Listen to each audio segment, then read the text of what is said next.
Salut les amis, j'espère que vous allez bien et bienvenue une fois de plus sur une nouvelle vidéo.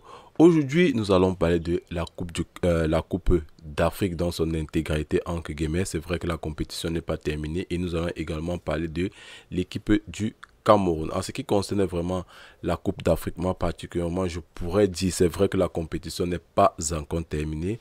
Je pourrais dire que c'est l'une des meilleures coupes d'Afrique. Je ne parle pas de l'organisation ici, je parle des matchs en question, je parle de ce qui se déroule autour de cette compétition entre guillemets. L'organisation ou alors l'ouverture, elle a été belle, mais contrairement au Cameroun, je pourrais dire que le Cameroun a été vraiment supérieur à celle de la Côte d'Ivoire. Cette coupe d'Afrique, elle est vraiment belle pour la simple raison que quoi, il y a vraiment des sensations fortes autour de cette compétition. Il y a beaucoup d'équipes qui ont déjoué les pronostics. Et nous rendons compte que cette Coupe d'Afrique, elle est encore plus belle, étant donné qu'il y a deux nations africaines qui sont en clash entre guillemets, la Côte d'Ivoire et le Cameroun. C'est ça qui rend vraiment cette compétition vraiment agréable à voir. Et par la suite même également, il y a des petites équipes entre guillemets, on va pas les sous-estimer, il y a des petites équipes qui sortent du lot, notamment la Mauritanie et notamment l'Angola. Moi particulièrement, je ne voyais pas ces deux nations se qualifier pour le second tour. C'est vraiment extraordinaire ce que nous sommes en train de vivre. Et moi particulièrement, lorsque je faisais mes prédictions sur l'une de mes précédentes vidéos, je vais les répéter ici, je voyais une grosse équipe sortie, notamment le Ghana, et je peux dire que ça s'est réalisé. Et ce n'est vraiment pas un souhait, mais ça s'est réalisé étant donné que nous connaissons l'état actuel de cette équipe depuis l'année passée.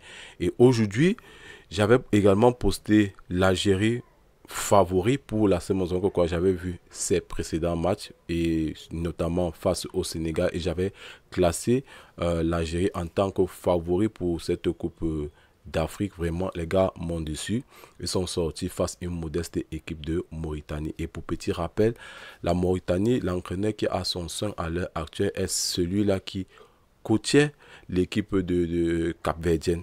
Aujourd'hui il a mis cette équipe pour une première victoire en Coupe d'Afrique et pour une première qualification au huitième de finale. Il a fait pareil pour le Cap-Vert et c'est vraiment quelque chose à saluer tout au long de cette compétition. Pour un coach qui fait avec ses moyens de bord, il n'a vraiment pas besoin en guillemets de grands joueurs et il faudrait qu'on salue son courage. Et pour l'Algérie, c'est vraiment très décevant pour ce peuple et on se rendait compte une fois de plus, ce n'est pas ce qui s'est passé du côté de Blida, ce n'est pas ce qui s'est passé du côté du Cameroun. Cette équipe, il faudrait qu'on se dise la vérité, elle est vraiment faible étant donné que dans sa poule, elle était là, entre guillemets, elle était vraiment abordable si on peut le dire ainsi. Il y avait le Burkina Faso, si je ne me trompe pas, il y avait le Burkina Faso, il y a l'Algérie, il y a la Mauritanie, il y a l'Angola.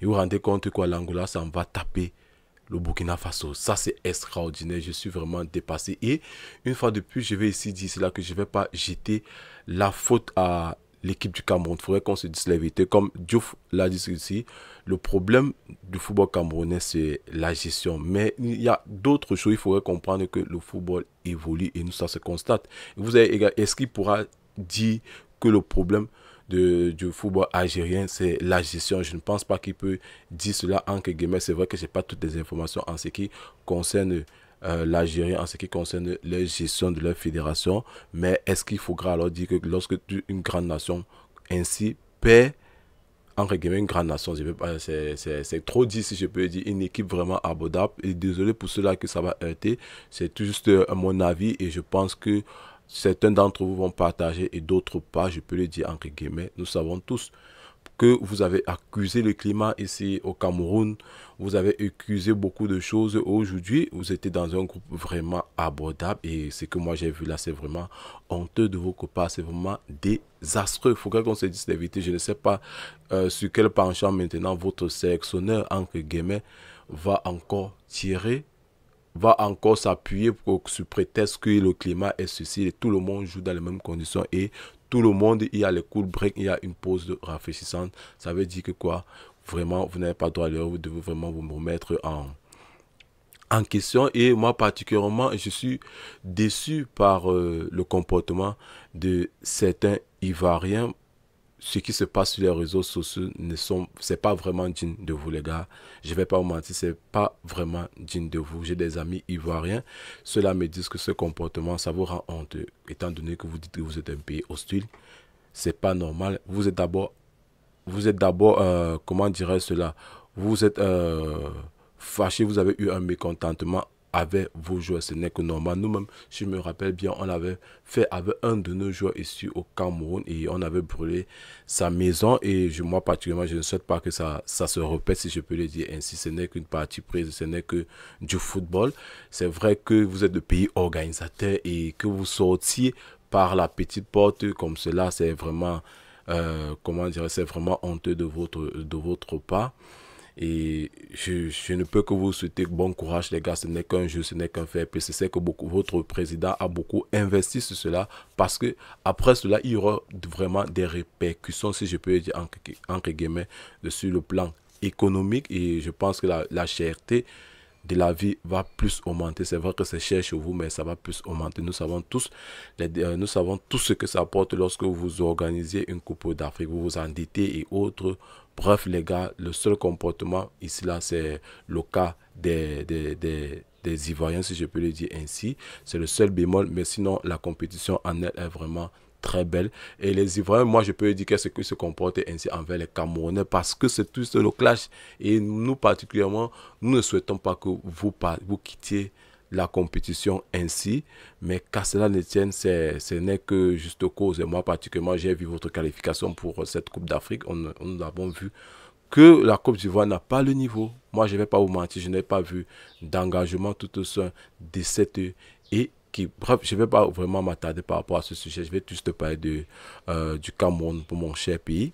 Pour la simple raison que quoi, nous sortons dans une coupe vraiment, dans un groupe vraiment difficile. Nous avons un huitième de finaliste, nous avons un quart de finaliste et nous avons un champion. Il faudrait qu'on se dise les vérités. Ça veut dire que quoi, ces gars, après avoir passé cette étape, je pense qu'ils vont tirer vraiment des leçons sur ces trois adversaires qu'ils ont eu à affronter. Et c'est quelque chose qui doit leur booster. Moi, particulièrement, étant donné que nous étions vraiment dans une poule de la mort, et maintenant nous allons passer directement à comment dire, à la qualification directe. Donc ça veut dire que quoi, dès que tu perds ton match, tu sors et les gars doivent se donner à 100%.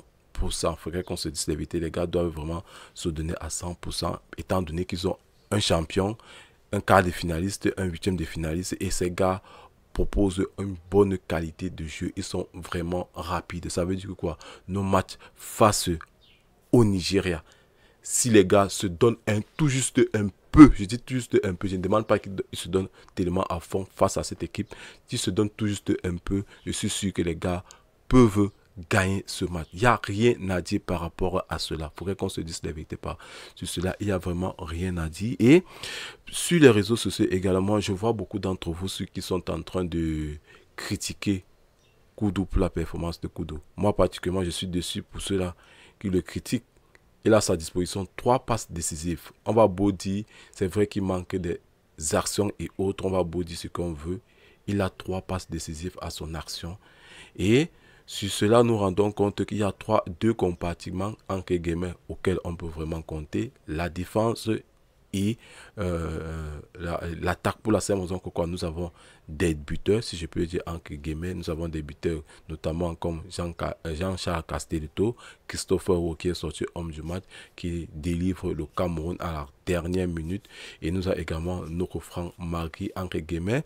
Ce système de jeu lui a un peu mis en difficulté, si je peux le dire ainsi, mais qu'à cela ne tient, qui a également fait une top performance. Nous avons notre fameux Toko Ekambi.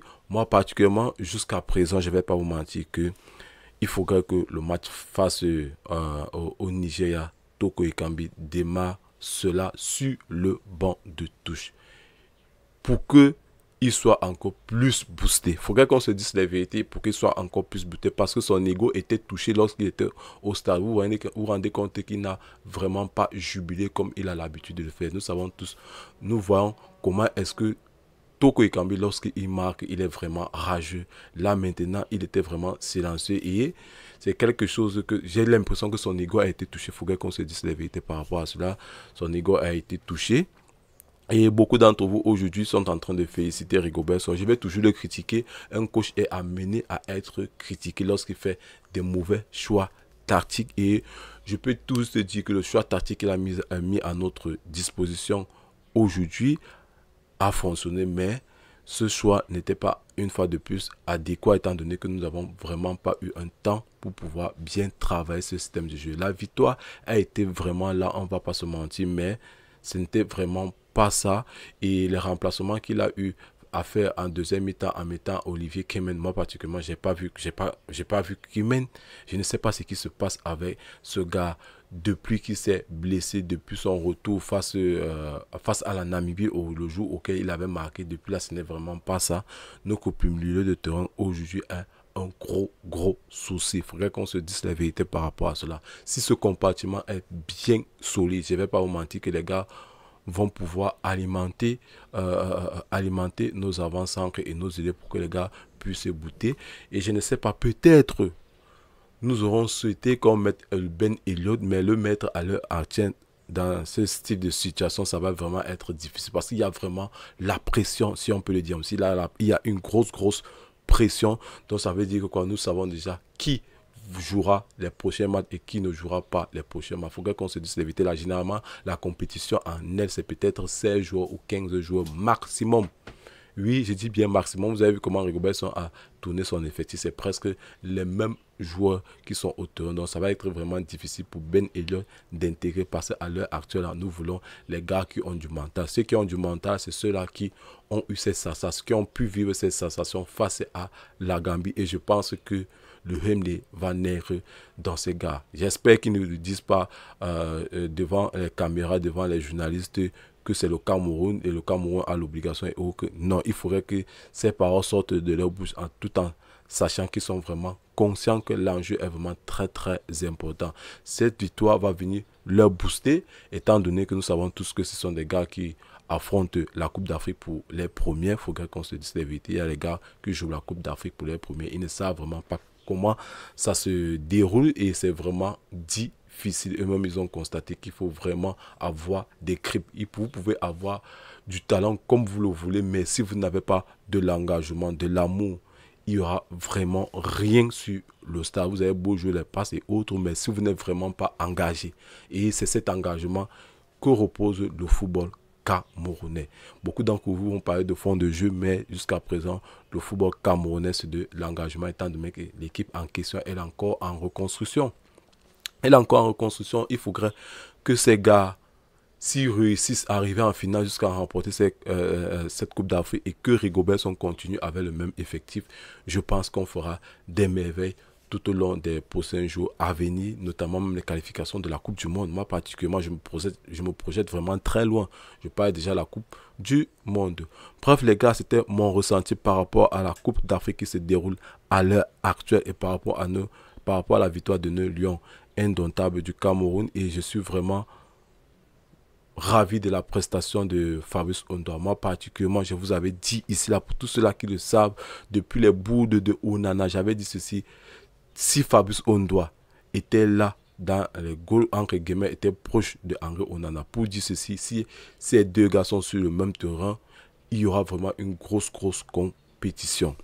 Il y aura une grosse compétition. Aujourd'hui, nous avons vu tout ce que Fabrice Ondoa a fait. Et je suis sûr que si Fabrice Ondoa était face au Sénégal, le score allait vraiment être tout différent. Il faudrait qu'on se dise la vérité par rapport à cela. Le score allait vraiment être différent. Et les gars, je ne voudrais vraiment pas être très long par rapport à cette vidéo. Moi, particulièrement, je suis vraiment satisfait. C'est vrai qu'il y a des choses encore à travailler, notamment sur le milieu de terrain.